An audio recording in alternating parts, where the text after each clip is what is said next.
আসসালামু আলাইকুম ওরহমতুল্লাহি ওবারাকাতু। সুপ্রিয় দাখিল 2026 পরীক্ষার্থীদেরকে জানাচ্ছি প্রথম থেকে দশম শ্রেণীর সকল পড়ালেখা এখানে বুইথ আমার ইউটিউব চ্যানেলে স্বাগতম। আজকে তোমাদের জন্য সর্বশেষ আমরা রসায়ন ফাইনাল সাজেশনটি নিয়ে এসেছি। 100% কমন থাকবে ইনশাল্লাহ পরীক্ষাতে। আমি আবারও বলছি, যারা আজকের এই ভিডিওটি দেখছো, সাজেশনটি দেখছো, তোমরা যদি আজকে আমার এই রসায়ন সাজেশনটি ফলো করো, আমি আশাবাদী তুমি 100% এখান থেকে পরীক্ষা কমন পাবে। এর বাহির থেকে প্রশ্ন তোমাদেরকে করবে না ইনশাল্লাহ। তো যেহেতু তোমরা জানো তোমাদের কিন্তু সংক্ষিপ্ত সিলেবাসের আলোকে এবার দাখিল পরীক্ষাটা হচ্ছে, তো সেই কারণে আমরা খুবই সংক্ষিপ্ত আকারে দিয়েছি। যে স্টুডেন্ট এগুলো ভালো করে পড়বে ইনশাল্লাহ এখান থেকে সর্বাধিক কমান পাবে। তো ভিডিওটা শুরু করার আগে তোমাদের সাথে আরেকটা বিষয় শেয়ার করে রাখি।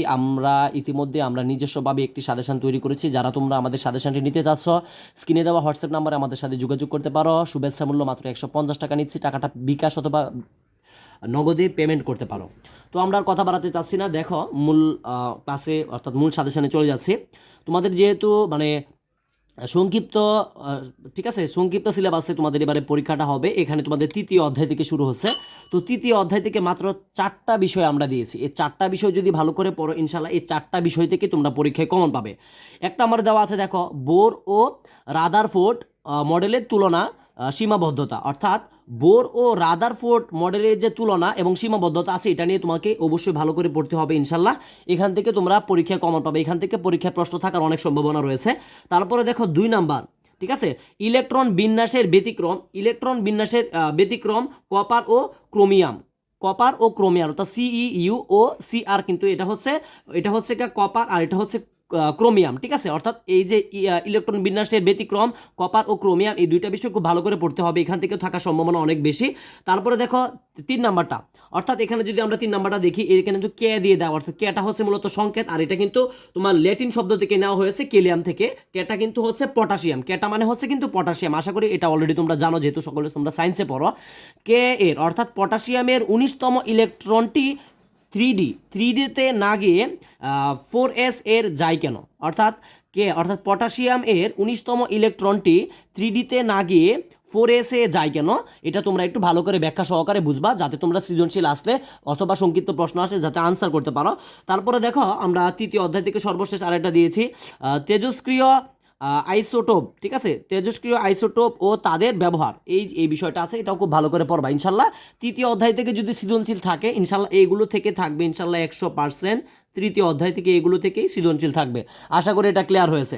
তারপরে আমরা চলে যাব হচ্ছে চতুর্থ অধ্যায় থেকে। চতুর্থ অধ্যায় থেকে আমরা বরাবরের মতো উপরে যেটা 4টা দিয়েছে, এখান থেকে মাত্র 4টে দিয়েছে। 4টা যদি পড়ো ইনশাল্লাহ এই 4টা থেকে কমন থাকবে সৃজনশীল। তো দেখো প্রথমে আমরা দিয়েছি পর্যায়বৃত্ত ধর্ম, আকার, আয়নীকরণ শক্তি, সক্রিয়তা, ঠিক আছে। তো এখানে যদি তোমরা যে এখানে দেখতে পেরেছ যে পর্যায়বৃত্ত ধর্ম, আকার, আয়নীকরণ শক্তি, সক্রিয়তা, এই বিষয়গুলো একটু ব্যাখ্যা সহকারে বই থেকে একদম লাইন টু লাইন বোঝার চেষ্টা করবা যত বুঝতে পারো, ঠিক আছে। তারপরে দেখো 2 নাম্বার দিয়েছি হচ্ছে আমরা ইলেকট্রন বিন্যাসের সাহায্যে গ্রুপ ও পর্যায় নির্ণয়, অর্থাৎ ইলেকট্রন বিন্যাসের সাহায্যে কীভাবে গ্রুপ এবং পর্যায় নির্ণয় করতে হয় সেগুলো যেহেতু বইয়ের মধ্যে সুন্দর করে আছে, তোমরা বই থেকে সরাসরি পড়বা, গাইডের আর কোনো প্রয়োজন আমি মনে করি না। তারপরে দেখো 3 নাম্বার পর্যায়, সূত্র, মুদ্রা, ধাতু, ঠিক আছে, নিষ্ক্রিয় গ্যাস, অর্থাৎ এই বিষয়টা খুবই খুবই ইম্পর্টেন্ট। এখান থেকে অনেক সময় প্রশ্ন থাকে, এবারও কিন্তু এখান থেকে প্রশ্নের সম্ভাবনাটা অনেক বেশি। আমি বলবো যে এই বিষয়টা খুবই ভালো করে পড়ার জন্য, অর্থাৎ পর্যায়, সূত্র, মুদ্রা, ধাতু, নিষ্ক্রিয় গ্যাস, ঠিক আছে। তো তারপরে দেখো যে পর্যায় সারণীর মূল ভিত্তি ইলেকট্রন বিন্যাসের ব্যাখ্যা করো, অর্থাৎ এটাও খুবই খুবই ইম্পর্টেন্ট। এটাও কিন্তু এর আগে দাখিল পরীক্ষায় বহুবার এসেছে। এছাড়াও যে বিভিন্ন বোর্ডগুলো রয়েছে, যে বিভিন্ন স্কুলের, ঠিক আছে, Rajshahi board, Dhaka board, Chittagong board, Mymensingh board, এখান থেকেও কিন্তু এই প্রশ্নটা থেকে অনেকবার প্রশ্ন এসেছে। তো আমি বলবো যে পর্যায় সারণীর মূল ভিত্তি ইলেকট্রন বিন্যাস ব্যাখ্যা করো, এগুলো খুব ভালো করে বিস্তারিত পড়ার চেষ্টা করবা। এত কিছু পড়ার দরকার নেই, অর্থাৎ তোমাদেরকে আমি বলবো যে গাইড নেওয়ার কোনো প্রয়োজন নেই, সরাসরি বই থেকে বুঝে বুঝে পড়বা। বই থেকে তুমি যখন বুঝে বুঝে পড়তে পারবা, তখন তোমাদেরকে সৃজনশীলটা যেভাবে পরীক্ষা করুক না কেন তুমি কিন্তু পরীক্ষায় আনসার করতে পারবা। এখন অনেক স্টুডেন্ট এই কাজটা করে যে সরাসরি সে গাইড থেকে সৃজনশীল মুখস্থ করতে থাকে। আসলে মাথায় রাখবা, সৃজনশীল আসলে কোনো সময় মুখস্থ করার বিষয় না, সৃজনশীলটা হচ্ছে সম্পূর্ণ বোঝার বিষয়। তুমি যদি একটা সৃজনশীল অর্থাৎ একটা বিষয় যদি তুমি বুঝতে পারো, তোমাকে যদি এখান থেকে হাজার হাজার সৃজনশীল তৈরি করে দেয়, তুমি কিন্তু আনসার করতে পারবা। মূল কথা হচ্ছে কি, মূল থিমটা তোমার বুঝতে হবে। তো তারপরে দেখো যে আমরা 5 নাম্বার দিয়েছি, দেখো পঞ্চম অধ্যায় থেকে আমরা উপরে যেভাবে 4টা দিয়েছিলাম এখানেও আমরা 4টাই দিয়েছি পঞ্চম অধ্যায় থেকে। ঠিক আছে, তো এই পঞ্চম অধ্যায় থেকে আমি যে বিষয়গুলো বলবো খুব ভালো করে বোঝার চেষ্টা করবা। দেখো 1 নম্বরে দিয়েছি হচ্ছে বন্ধন বিশ্লেষণ। ঠিক আছে, বন্ধন বিশ্লেষণ তো 1 নম্বরে দেখো দেওয়া আছে অ্যামোনিয়া, তারপরে দেখো কার্বন টেট্রাক্লোরাইড, তারপরে দেওয়া আছে দেখো 3 নম্বরে দিয়েছি আমরা ম্যাগনেসিয়াম অক্সাইড, তারপরে 4 নম্বরে দিয়েছি হচ্ছে ক্যালসিয়াম ক্লোরাইড এবং সর্বশেষ 5 নম্বরে দিয়েছি, ঠিক আছে, 5 নম্বরে দিয়েছি পানি। অর্থাৎ এই যে বিষয়গুলো আছে তোমরা যদি এই বিষয়গুলো ভালো করে পড়ো ইনশাল্লাহ এখান থেকে পরীক্ষার সম্ভাবনা অনেক বেশি প্রশ্ন থাকতে পারে।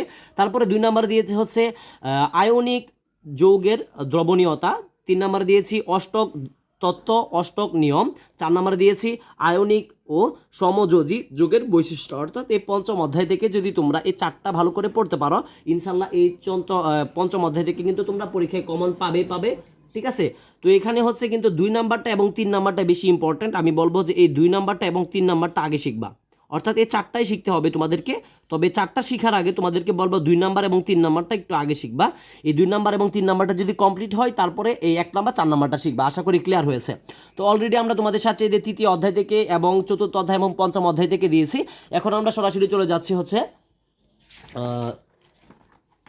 6ষ্ঠ অধ্যায়ে চলে যাচ্ছি। 6ষ্ঠ অধ্যায় থেকে বেশ কিছু গুরুত্বপূর্ণ আছে, এগুলো আমরা তোমাদেরকে দিচ্ছি। 6ষ্ঠ অধ্যায় থেকে যে 1 নম্বরে দিয়েছি দেখো মোলারিটি অনুসংখ্যা লিমিটিং, ঠিক আছে, বিক্রিয়ক নির্ণয়, তারপরে দেখো 2 নম্বরে দিয়েছি দ্রবণের প্রকৃতি, বিক্রিয়ক ও উৎপাদনের হিসাব, শতকরা সংযুতি, খুবই ইম্পর্ট্যান্ট 2 নাম্বারটা। তারপরে দেখো 3 নাম্বার শতকরা সংযুতি থেকে যৌগের আণবিক সংকেত নির্ণয় করো। অর্থাৎ এই যে দেখতে পাচ্ছ এটা কিন্তু অনেক ইম্পর্ট্যান্ট, এটা এর আগে অনেকবার দাখিল পরীক্ষায় এসেছে, এসএসসি পরীক্ষায় এসেছে। আমি বলবো এটা খুব ভালো করে পড়তে হবে।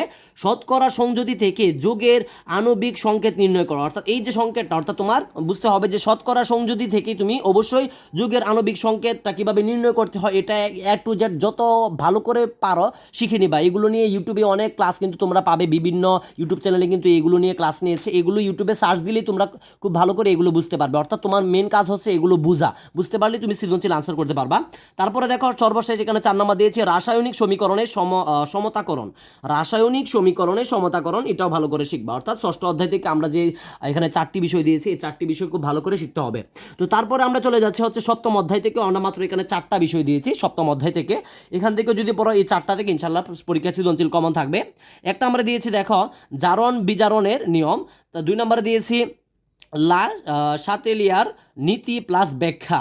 ঠিক আছে, তারপরে দেখো এটা অনেক ইম্পর্টেন্ট কিন্তু এই যে 2 নাম্বারটা শাতেলিয়ার নীতি প্লাস ব্যাখ্যা খুবই ইম্পর্টেন্ট। এটা আমি সে কারণে এখানে স্টার দিচ্ছি, এটা খুব ভালো করে শিখবা। তারপরে দেখো 4 নাম্বার জারণ সংখ্যার নিয়ম, এটাও কিন্তু অনেক ইম্পর্টেন্ট। এটা আমি 2 স্টার দিয়ে দিলাম। অর্থাৎ মূল কথা হচ্ছে তুমি যদি ভাইয়া A+ পেতে চাও সেক্ষেত্রে তোমাকে কিন্তু এই বিষয়গুলো অবশ্যই খুব ভালো করে পড়তে হবে। এখন তুমি যদি A+ পেতে চাও, আমি আবারও বলছি, তুমি যদি A+ পেতে চাও সবগুলোই খুব ভালো করে পড়তে হবে। আমি সর্বোচ্চ চেষ্টা করেছি সংক্ষিপ্ত আকারে দেওয়ার জন্য, এর থেকে সংক্ষিপ্ত আকার দিলে তুমি কিন্তু পরীক্ষায় কমন নাও পেতে পারো। ঠিক আছে, আমরা রিস্কের কোনো দরকার নেই। তারপরে দেখো একাদশ অধ্যায় থেকে দিয়েছি। তোমরা জানো যেহেতু তোমাদের কিন্তু সংক্ষিপ্ত সিলেবাসের আলোকে এবার কিন্তু তোমাদের পরীক্ষাটা হচ্ছে। এবং আরেকটা কথা বলে রাখি, তোমরা অনেকেই হয়তো ভালো করে জানো না, তোমাদের যে স্কুল রয়েছে, স্কুল এবং দাখিল মাদ্রাসার প্রশ্ন কিন্তু মানে অর্থাৎ তোমাদের সিলেবাসটাও কিন্তু সেম থাকবে, বইও কিন্তু একই থাকে, প্রশ্নটাও কিন্তু একই থাকে। প্রশ্ন এক থাকে বলতে আর কি, প্রশ্নের ধরনটা এক থাকে। আশা করি বুঝতে পেরেছো। তো দেখো একাদশ অধ্যায় থেকে আমরা যে বিষয়গুলো এখানে দিয়েছি দেখো দিয়েছি হচ্ছে অ্যালকাইন প্রস্তুতি, খুবই ইম্পর্টেন্ট। তারপরে দিয়েছি হচ্ছে ক্রোমিন টেস্ট, বিয়ার টেস্ট, তারপরে দিয়েছি দুঃখিত ব্রোমিন টেস্ট হবে এটা। ঠিক আছে, এটা ব্রোমিন টেস্ট, ভালো করে দেখো, এটা ব্রোমিন টেস্ট, বিয়ার টেস্ট। তারপরে দেখো 3 নাম্বার অ্যালকোহল, ঠিক আছে, অ্যালডিহাইড অ্যাসিড প্রস্তুতি। তারপরে দেখো জৈব অ্যাসিডের ব্যবহার, অর্থাৎ 3 নাম্বার এবং 2 নাম্বারটা যা আছে খুবই ইম্পর্টেন্ট। জৈব অ্যাসিডের যে ব্যবহারটা রয়েছে এটা কিন্তু অনেক ইম্পর্টেন্ট, এর আগে অনেকবার এসেছে। আমি বলবো এটা খুব ভালো করে শেখার জন্য। তারপরে হচ্ছে ঠিক আছে, এখান থেকে আরেকটা হচ্ছে ব্রোমিন টেস্ট, বিয়ার টেস্ট, এটাও ইম্পর্টেন্ট। মূল কথা হচ্ছে এখানে সবগুলো ইম্পর্টেন্ট, তার কাছে আমার কাছে যেগুলো ইম্পর্টেন্ট বেশি মনে হচ্ছে সেগুলো আমি স্টার দিয়েছি। অর্থাৎ মূল কথা হচ্ছে তুমি যদি A+ পেতে চাও অবশ্যই এগুলো সবগুলো ভালো করে পড়তে হবে। সর্বোচ্চ চেষ্টা করেছি সংক্ষিপ্ত আকারে দেওয়ার জন্য। তো আমি আর কথা বাড়াতে চাচ্ছি না, আমি আজকের মতো বিদায় নিচ্ছি। তোমরা যারা আমাদের ইউটিউব চ্যানেলে নতুন অবশ্যই চ্যানেলটিতে একটি লাইক দিয়ে চ্যানেলটিতে সাবস্ক্রাইব করে পাশে থাকবে। আর একটা কথা হচ্ছে যেহেতু এই MCQর জন্য তোমাদেরকে কিন্তু অবশ্যই অল বিষয় পড়তে হবে, তোমাদের সাথে সাজেশনের আলোকে সবটাই পড়তে হবে বই। এমসিকিউ যদি শতভাগ কমন পেতে চাও, এবং তোমরা যদি সায়েন্সের ক্লাস নিয়ে, তোমরা যদি সায়েন্সের সাবজেক্ট নিয়ে যদি তোমরা ইউটিউবে ক্লাস পেতে চাও পরীক্ষার আলোকে, যে অধ্যায়গুলো বলেছি, তৃতীয় অধ্যায়, চতুর্থ অধ্যায়, পঞ্চম অধ্যায়, ষষ্ঠ অধ্যায়, সপ্তম অধ্যায় এবং 11তম অধ্যায়, এগুলো নিয়ে যদি তোমরা ক্লাস পেতে চাও বা তোমাদের প্রয়োজন হয়, সেক্ষেত্রে আমি বলবো তোমরা অবশ্যই কমেন্টে জানাবে যে তোমাদের ক্লাস আসলে কি প্রয়োজন কিনা। কারণ দাখিল মাদ্রাসায় কিন্তু সারা বাংলাদেশে সায়েন্সের স্টুডেন্ট খুবই কম, যে কারণে আমরা এগুলো নিয়ে ক্লাস দিচ্ছি না। তবে আমরা কিন্তু রসায়ন ফাইনাল সাজেশনটা একমাত্র তোমাদের অনুরোধে নিয়েছি। তোমরা অনেকে অনুরোধ করছো যে ভাই একটা রসায়নের একটা সর্বশেষ ফাইনাল কমন উপযোগী একটা সাজেশন, যে কারণে কিন্তু আমরা এটা তৈরি করেছি।